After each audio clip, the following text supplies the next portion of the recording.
नमस्कार विद्यार्थी मित्रांनो, पुन्हा एकदा तुमचं हार्दिक स्वागत आहे नवीन अशा व्हिडिओमध्ये.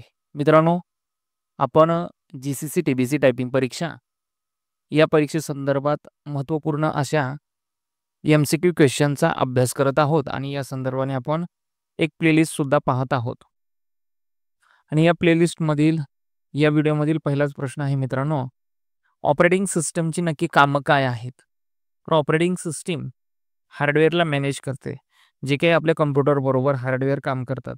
मग ते माऊस असेल, कीबोर्ड असेल किंवा तुमचा प्रिंटर असेल.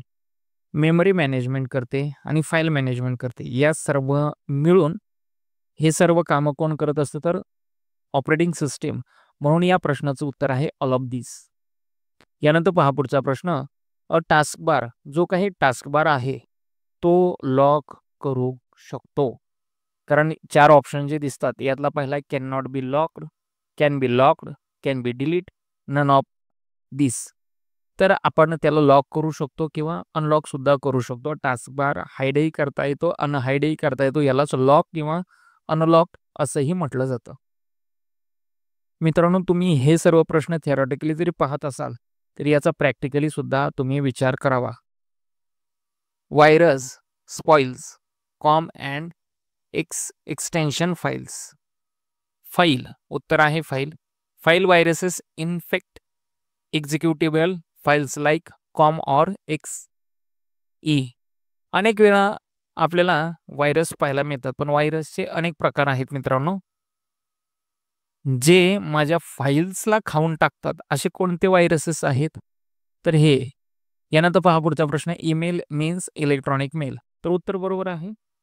ईमेलचा लॉंग फॉर्म सांगितलेला आहे आणि विचारलेला आहे. त्याचं उत्तर आहे ईमेल्स मीन्स इलेक्ट्रॉनिक मेल. यानंतर पहा पुढचा प्रश्न. अनेक प्रश्न आहेत मित्रांनो, फक्त तुम्ही व्यवस्थित अभ्यास करून घ्या. जर शक्य असेल तर वही पेन ठेवा, लिहून घ्या आणि या सर्व प्रश्नांचा प्रॅक्टिकली विचार करा. हू कनेक्ट्स वेब पेजेस? तर उत्तर आहे हायपरलिंक. जे काय लिंकिंग, इंटरलिंकिंग केलं जातं, हायपरलिंक केलं जातं. हायपरलिंकिंग आहे ते म्हणत hyperlink. Hyperlink connects web page to another. एकमेकांसोबत इंटरलिंकिंग करायचं असेल किंवा कनेक्ट करायचं असेल तर आपण वेब पेजला हायपरलिंक अटॅच करत असतो आणि हायपरलिंकवरूनच या सर्व गोष्टी कनेक्ट होत असतात वेब पेजच्या बाबतीत. त्यामुळं वेब पेजला कोण कनेक्ट करत असेल तर ते आहे hyperlink. Vertical strip to the right of the document is called as a vertical scroll bar. एक छोटीशी पट्टी असते जी वर्टिकल असते, ज्यावरून मी स्क्रोल करतो माझ्या डॉक्युमेंटला. तर एक स्ट्रिप असते छोटीशी, तिला काय म्हटलं जातं? Vertical scroll bar. Vertical scroll bar use to scroll the document vertically. The options find next will be use for searching the desired word. तर येस, बरोबर आहे फाइंड.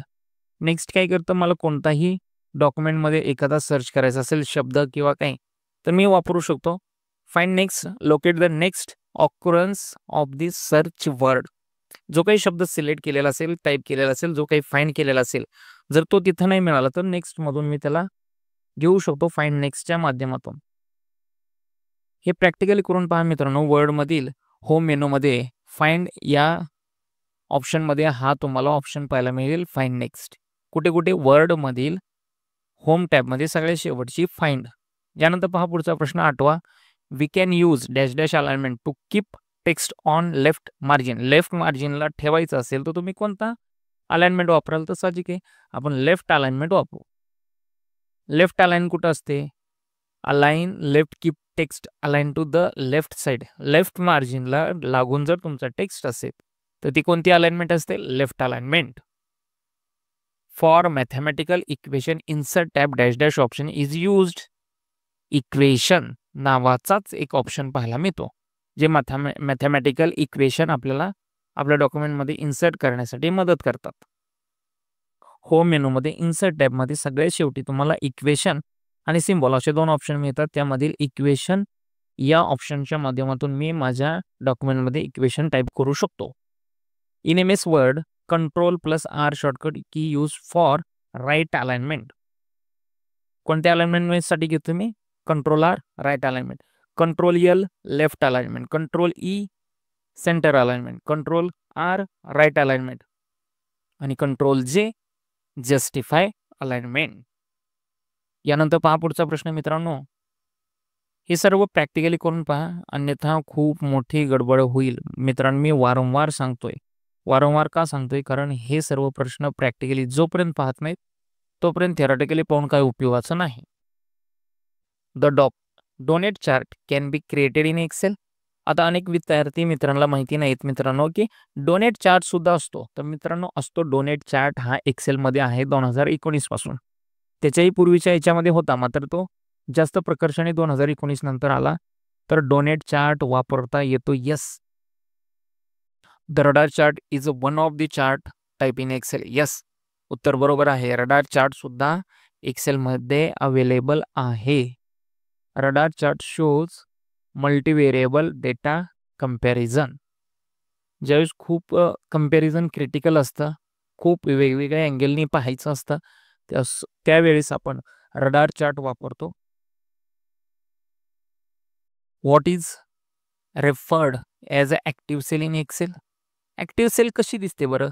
एक्सेलमध्ये सेल आहेत, कॉलम आहेत, रो आहेत, पण ॲक्टिव्ह सेल कशी ओळखायची? A cell with black border. एका जाड ब्लॅक बॉर्डरने ती दर्शवली जाते, दाखवली जाते.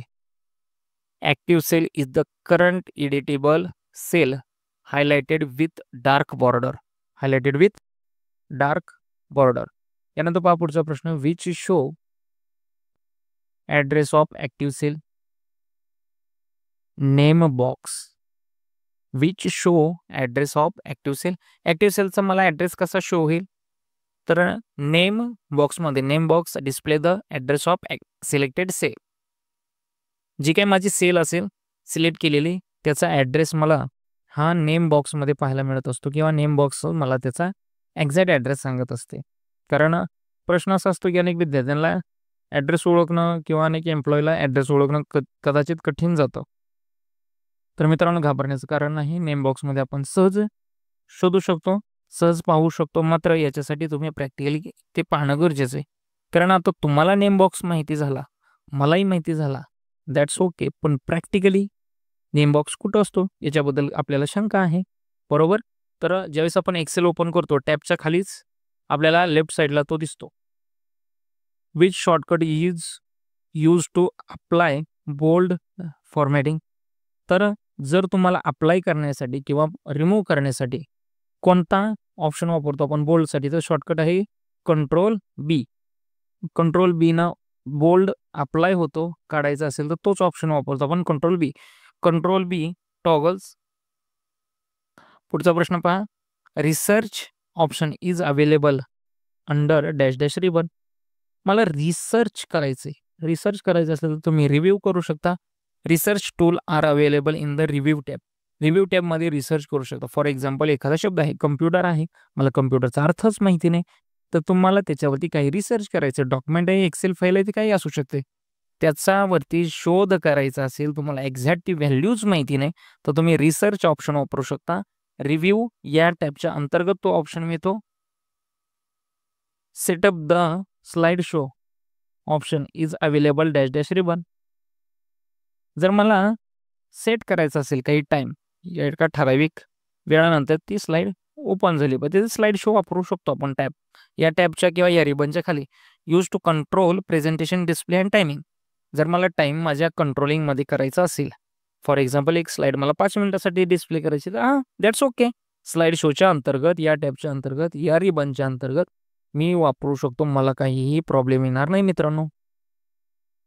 पण मी पुन्हा मुद्दामहून सांगतोय मित्रांनो, कारण प्रॅक्टिकली पहा. यानंतर पहा पुढचा प्रश्न. Spelling checker is available under dash dash ribbon. Review. Review म्हणजे काय मित्रांनो? पुन्हा एकदा पाहणे. रिव्ह्यू. काही वेळेला असं होतं की अंदाजपंच पण आपण उत्तर देऊ शकतो, काही वेळेला आता लक्षात नाही येत, बरोबर? आपण शेवटी माणूस आहे. मग अशा वेळी अंदाजपंच सुद्धा उत्तर देताना काहीतरी विचार करून द्यायचं, उगाचच काहीतरी ठोकून नाही द्यायचं. रिव्ह्यू म्हणजे काय आणि मला जर माझं स्पेलिंग चेक करायचं असेल, पुन्हा पाहिजे असेल म्हणल्यावर रिव्ह्यूमध्ये जाणार ना. त्यानंतर पहा पुढचा प्रश्न, thesaurus is available under dash dash ribbon. Review thesaurus provide word synonyms in review tab.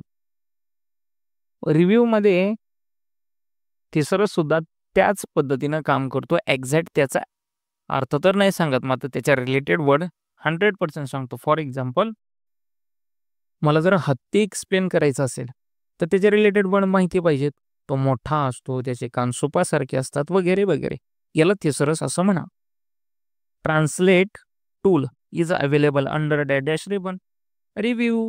Review टेबलमध्येच किंवा याच टॅबमध्ये, याच रिबनमध्ये मला ट्रान्सलेट ऑप्शन सुद्धा पाहायला मिळतो. Translate tool helps convert text to other language. कोणत्याही लँग्वेजमध्ये त्याला ट्रान्सलेट करता येतं. इंग्लिशचं तमिळमध्ये करू शकता, गुजरातीमध्ये करू शकता, मराठीत करू शकता, कन्नड, कोकणी, कोणत्याही भाषेत ट्रान्सलेट करता येतं. Dash dash is the by default word browser of web browser of Microsoft company. तर इंटरनेट एक्सप्लोरर हा बाय डिफॉल्ट येणारा आपला मायक्रोसॉफ्ट कंपनीचा वेब ब्राउझर आहे. आणि याच्यामध्ये नाव आहेत पहा, इंटरनेट एक्सप्लोरर असेल, मोझिला फायरफॉक्स असेल, गुगल क्रोम असेल, कोणत्या कंपनीचं कोणतं आहे हे पाहून घ्या मित्रांनो.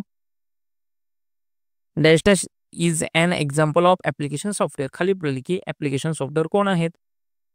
ऑपरेटिंग सिस्टीम, कंपायलर किंवा ब्राउझर. तर याच्यामध्ये जो काही आपला ब्राउझर आहे, browser is an application for access to web content. Web कंटेंटवरती, वेबसाईटवरती किंवा इंटरनेटवरती जो काही कंटेंट असेल तो जर मला ॲक्सेस करायचा असेल तर मला मध्ये एक ॲप्लिकेशन सॉफ्टवेअर लागतं, त्यालाच ब्राउझर असं म्हणतात. Dash dash can be used to send and receiving message. असं कोण करतं बरं? अरे ईमेल करतो ना, साधं लॉजिक आहे. मला कोणाला तरी मेसेज पाठवायचा आहे किंवा रिसीव्ह करायचा आहे. आता आपल्याकडे व्हॉट्सअप आहे, इन्स्टा आहे, टेलिग्राम आहे, या गोष्टी वेगळ्या. ईमेल मात्र यांचा मूळ आहे. Email service is use for sending or receiver message. A dash dash is a program that provide tools for accessing website. Web browser enables user to open and view website. वेबसाईटसाठी आपल्याला ब्राउझरच पाहिजे. आता Google Chrome कोण आहे? Application software आहे. कसलं? Web ब्राउझरचं किंवा ब्राउझरचं. Is a program that provide tool for accessing website. पुन्हा तेच. Gmail, Google Chrome, Google Talk, all of this. नक्की कोण आहे जे मला वेबसाईटपर्यंत पोहोचवेल? Google Chrome that is the web browser. Google Chrome is the one of the most popular web browser. तो एक वेब ब्राउझर आहे. वेब ब्राउझरचं काम काय? इंटरनेटवरती असलेल्या कंटेंटला आपल्यासोबत ॲक्सेस करून देणं. बरोबर. यानंतर पहा मित्रांनो, या व्हिडिओमध्ये खूप महत्त्वपूर्ण आपण 25 प्रश्न पाहिले. जर का तुम्ही चॅनलवरती पहिल्यांदाच आलेला असाल तर नक्की चॅनलला सबस्क्राईब करा. हा व्हिडिओ नक्की तुमच्या मित्रांसोबत शेअर करा, लाईक करा, कमेंट करा. जर काही तुमच्या सूचना असतील तर नक्कीच कमेंट बॉक्समध्ये सांगा. तुमच्या कमेंट्सला नक्कीच पॉझिटिव्ह उत्तर देण्याचा प्रयत्न असतो. तुमचे काही प्रश्न असतील, सूचना असतील, नक्कीच कमेंट बॉक्समध्ये सांगा. आणि मित्रांनो, हा व्हिडिओ, ही प्लेलिस्ट नक्कीच तुमच्या मित्रांसोबत शेअर करा, जेणेकरून त्यांचाही खूप चांगल्या पद्धतीनं अभ्यास होऊ शकेल. सध्या तरी या व्हिडिओमध्ये इथंच थांबूया. तुमच्या काही सूचना असतील तर नक्कीच कमेंट बॉक्समध्ये सांगा. कमेंट्स बॉक्समध्ये तुमचं हार्दिक स्वागत आहे मित्रांनो, कारण तुमच्यासोबत लाईव्ह कन्व्हर्सेशन मी तिथंच करू शकतो. सध्या तरी इथंच थांबतो. धन्यवाद.